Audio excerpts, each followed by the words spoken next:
What's up, everybody? Welcome back, and today we're diving a little deeper into Squad version 8, the most recent update to Squad. We're going to be talking about some of the gameplay experience I had, overall thoughts on the gameplay and what has changed, as well as discussing some of the vehicles and new additions to the game.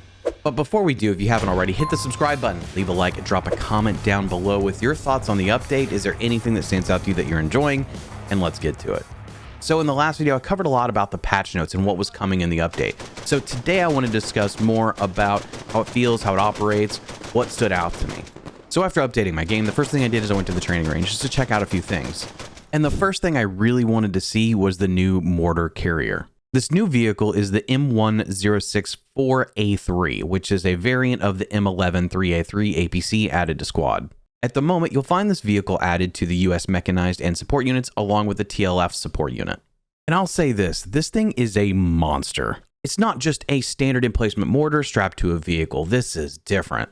It's got a crazy amount of range reaching nearly across entire maps. It's got some of its own sound effects, which makes it sound pretty intimidating. And if you're on the receiving end of what this vehicle can do, it is terrifying. Now, while you trade the normal fob emplacements, you could get two of these vehicles, but this is what you'd be up against.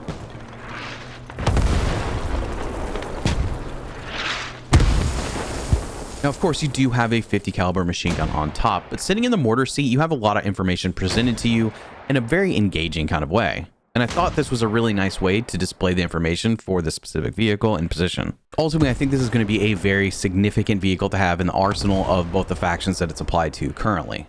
And of course, I think invasion players are really going to love having this asset on the field. Now, as I mentioned, the Mortar Carrier is a variation of the M113A3 APC, which has been added to Squad. This is a helpful vehicle with a bunch of variations in terms of its armament and what it can do. Some are actually just logistics vehicles. They don't have any sort of weaponry on board. But it does fix a void on the US Army's lineup to have a tracked APC and logistics vehicle to go along with like the US Marine Corps' AAVP and AAVC. Now, of course, there's the logistics variant, but there's also the M2 heavy machine gun variant, the Mark 19 automatic grenade launcher variant, which will all appear within the US Armored, Mechanized, and Support units. You'll also get the logistics variant with the CAF Armored Division and the TLF Armored and Mechanized units. Now, while we're on the US Army, let's talk about the M7A3 B-Fist IFV. This vehicle is a Bradley without the tow launcher. It's considered a recon variation of the Bradley. So you'll still have the Bushmaster main gun, just no ATGM to go along with it. Now, some folks have said that this vehicle seems kind of pointless or useless in the battlefield. I sort of disagree. It still is going to operate very similar to how the Bradley operates, with the exception of being able to kill tanks. And there's a bunch of vehicles already on the Blue Force side that share this main gun or something similar that don't have ATGMs. And of course, there's IFVs on the Red Force side or PAC side, some of which are tracked that don't have ATGMs as well. And since they have some form of purpose on the battlefield, I think this will too. And of course, there is some balancing to why this is the way it is. But I would also add this.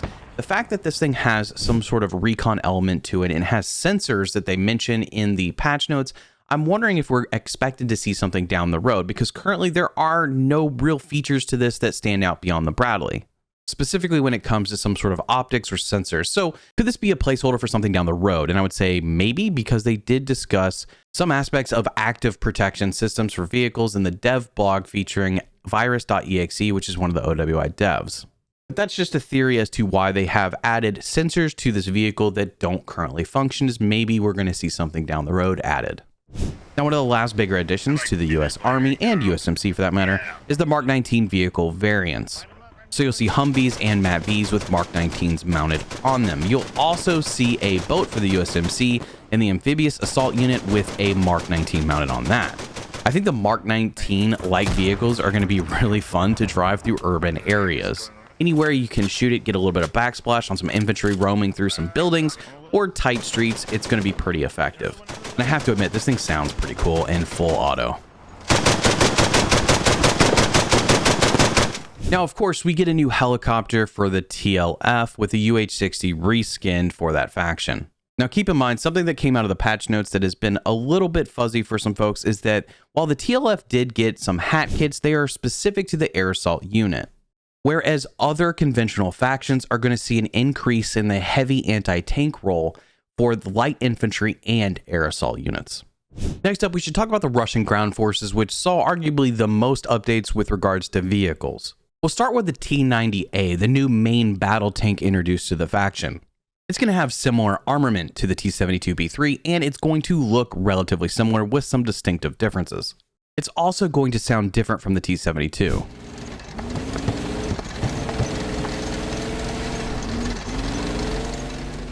Now, outside of the engine audio, I don't know that you're going to notice anything that drastically different from what you have in the T72, although OWI did say that some of the armor values have changed on areas of the vehicle. Now, this tank is meant to replace the T72 across some units, including the RGF armored, combined arms, motorized, and light infantry units. In addition to the T90A, the Russian ground forces are getting 3 new variations of the BMP. First, we'll look at the BMP-3M. This is an upgraded BMP that has a 100mm cannon and a 30mm auto cannon, coax machine gun, and Bastion anti-tank guided missiles. Now, this feels very much like a BMD-4, similar armaments and capabilities, although this does have a couple PKT machine guns facing the front on either side. And you'll be able to find this vehicle within the Russian ground forces mechanized units and amphibious assault units. Next up, we have the BMP-2M IFE. This is a modern modification to the BMP-2 IFE. But this looks pretty menacing, primarily because it has a quadruple Cornet ATGM launcher system that replaces the Conkers on the BMP-2. It's also got an automatic grenade launcher. And it's also exciting to see the cage mounted to the chassis. So besides the slight adjustments, this is largely going to feel much like a BMP-2, especially with its main armament. And you'll be able to find this vehicle within the Russian ground forces mechanized unit. Next, we have the BMP-1AM. This is an upgraded BMP-1. It uses the same 30mm cannon found on the BTR-82. It's going to be similar to an MTL BM6MA with the exception of a BMP-2-like chassis. This is actually going to replace the BMP-2 on the Russian ground forces armored unit, and it'll appear on the mechanized unit. Now, if you notice, the Russian ground forces did get the 205th Separate Motor Rifle Brigade, which is their mechanized unit, and all of these BMPs are attached to that unit. And going against this unit is going to be wild. This is a lot of firepower attached to the Russian ground forces mechanized unit. I had the opportunity to be a light infantry unit going against this, and it didn't go all that great. But I am excited to get some time in with some of these vehicles because it does look like this unit could be a lot of fun. One more vehicle that I was happy to see some updates to would be the Canadian Tab V. There's only going to be one variant of this vehicle now, and it's going to be mounted with a C6 machine gun as well as an automatic grenade launcher. This is going to give this vehicle a little bit more utility, especially against infantry. And I can't forget that the insurgents now have a techie truck with a Cornet mounted on it. But from what I hear, it does have a limited range of view. And speaking of Cornet, it's time we talk about the ATGM Overhaul. Now, I can imagine the reception for this overhaul being a little bit mixed. Some folks are going to be disappointed in the fact that it's going to be harder to use ATGMs just generally, that there's more nuance to how they're operated with. And it's nice as someone who plays armor occasionally to be able to pop a smoke and know that it's going to interfere with the overall guidance. It at least gives you a little bit more of a chance of survival, whereas before, despite popping smoke, if you were tracked or engined, or maybe you're just trying to get repaired to move away from that area, the tow operator could just remember the pixel and continue to shoot that through smoke or whatever. Now, the thing is that this is going to raise sort of the skill floor for this type of equipment, whether it's in a vehicle or an emplacement. I hope that we don't see some sort of massive drop-off in ATGM emplacements being used, although they aren't used enough as is, especially with units where they need to rely on that to balance the armor fight, like light infantry or air assault. Now, while it may be more difficult to use the equipment, the payoff is going to be much more significant. Not to mention, there is some added realism and immersion when you see these rockets flying the way they do across the map. So regardless, I think there's going to be a bit of a learning curve. You're going to need to understand how the two different systems work between beam riding and wire guided and get an idea of what you can and cannot hit. And for me, it's going to take a little while because I'm already noticing how I'm trying to compensate based on the movement of the rocket, something I'm just not used to yet. So we've covered a lot of the new updates to Squad. So what are the overall thoughts and impressions of what I've seen thus far? Well, there's certainly some things that I need to get more time with. I haven't even tried the VDV's new impact grenade, but I hope to very soon because it does seem like a cool thing to have. Something different from just your normal grenade.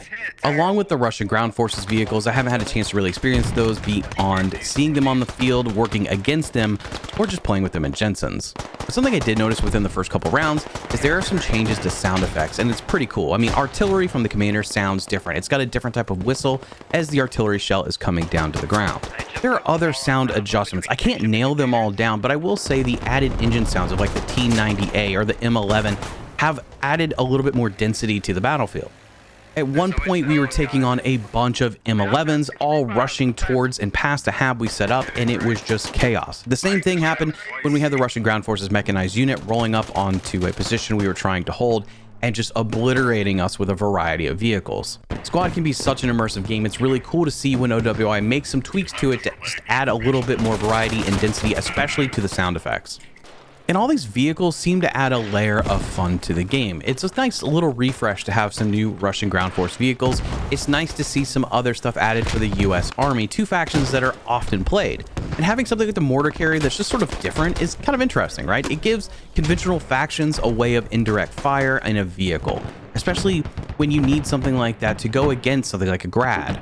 So I think there's some fun things to get your hands on and dive into with this update. I do think the ATGM rework is pretty interesting. I think it's going to take a little while to see how that plays out. My main concern is that these ATGMs are going to be used less because people don't know how to use them or just get frustrated with the mechanics, whereas they need to be utilized more because of how units operate. The differences in some of these units, especially from like a light infantry versus an armored group. Now, there are some great gameplay updates, some gunplay tweaks, and of course bug fixes, and those are always good to see. One thing I really liked is the fact that if you make marks and then you take the commander role, those marks are not gone. This also affects fire team leads. When a new one is assigned, the marks are not removed from the map. Another big area that people are going to be excited about is vehicle recovery time. When you're trying to flip a vehicle that gets stuck or something happens, this is all reduced to make it less frustrating and less time consuming, which is significant because I know that can be a frustrating experience. Overall, I do think Squad is becoming much more nuanced. There's certain things you have to learn and you have to play to understand how they work. There's a greater need for education in the game, which is something OWI has talked about wanting to do, and I'm really becoming more interested in the feedback that they wanted to add with regards to rounds and how tickets are being lost or gained. Because of the diversity in terms of how units perform and people just not understanding how to utilize them, I think it'd be really helpful to start to see some of that immediate feedback to help educate folks, not to mention some sort of tutorial systems to help better get people ready for hub matches.